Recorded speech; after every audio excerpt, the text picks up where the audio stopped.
بسم اللہ الرحمن الرحیم۔ مالک یوم الدین میں شان عظمت و شان رحمت الہیہ کا ظہور۔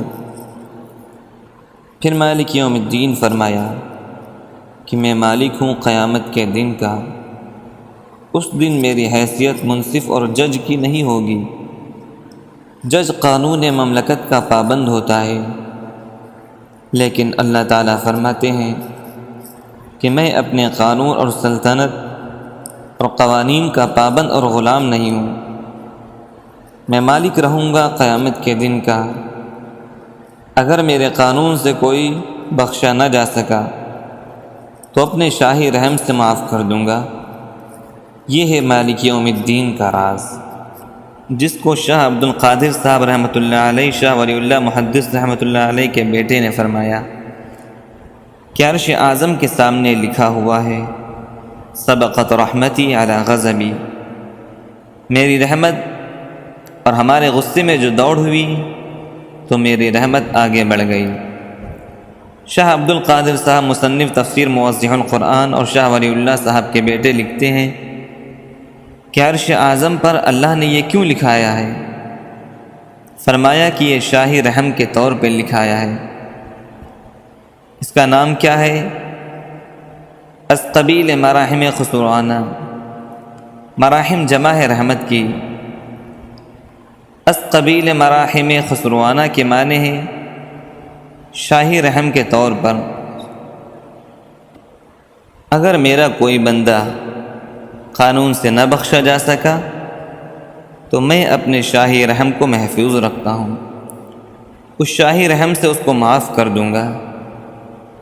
جیسے جب کوئی مجرم قانون سے نجات نہیں پاتا اور سپریم کورٹ سے پھانسی کی قطعی سزا ہو جاتی ہے، تو اب آگے کیوں کی کوئی اور عدالت نہیں ہے، لہذا سلطان مملکت سے رحم کی درخواست کرتا ہے اور اخباروں میں آ جاتا ہے کہ مجرم نے سپریم کورٹ میں ہارنے کے بعد پھانسی کی سزا سن کر اب مملکت کے بادشاہ سے رجوع کیا ہے اور شاہی رحم کی بھیک مانگی ہے، تو اللہ تعالیٰ نے اپنے شاہی رحم کی بھیک کو محفوظ کر لیا ہے۔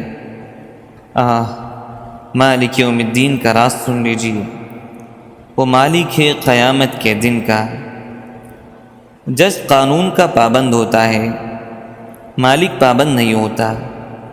اللہ کی قضا اللہ کے سامنے محکوم ہے، قضائے الہی یعنی اللہ کا فیصلہ اللہ تعالیٰ پر حکومت نہیں کر سکتا۔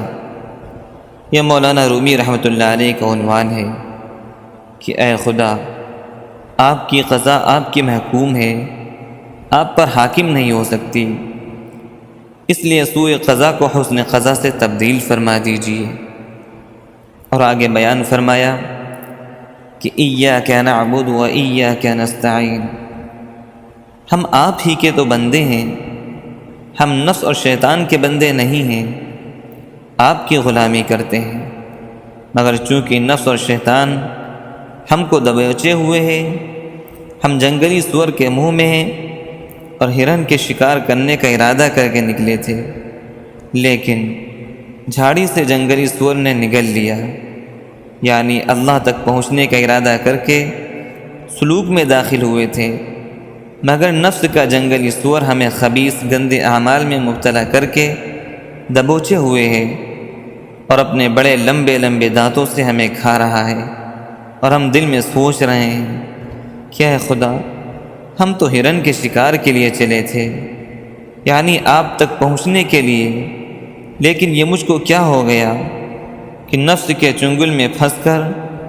آپ سے اب تک دور پڑا ہوا ہوں۔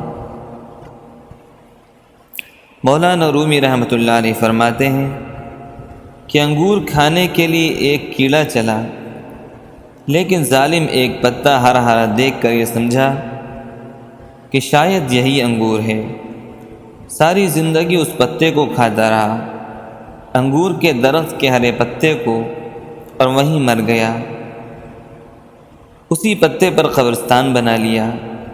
اگر یہ ظالم ہرے پتے کی رنگینیوں میں مبتلا نہ ہوتا، اس سے صرف نظر کر کے اپنی نگاہ کی حفاظت کر کے آگے بڑھتا، تو انگور پا جاتا۔ اگر ہم مرنے والی لاشوں سے اپنی نگاہوں کو بچا کر آگے بڑھ جائیں تو ہمیں اللہ مل جائے، مگر ان مردہ لاشوں میں نفس و شیطان ہمیں مبتلا کر کے اللہ کے قرب کے انگور سے محروم کرنا چاہتا ہے۔ جو مضمون پیش کر رہا ہوں یہ مولانا جلال الدین رومی رحمۃ اللہ علیہ کا فارسی زبان میں ہے، جس کو اختر آپ کے سامنے اردو زبان میں پیش کر رہا ہے۔ لہٰذا آج سے ارادہ کر لیجئے کہ پتوں پر جان نہیں دیں گے، ان لاشوں سے، ان حسونے سے آگے بڑھ جائیں گے اور ہمیں اللہ کے قرب کا انگور نصیب ہو جائے گا انشاءاللہ تعالی۔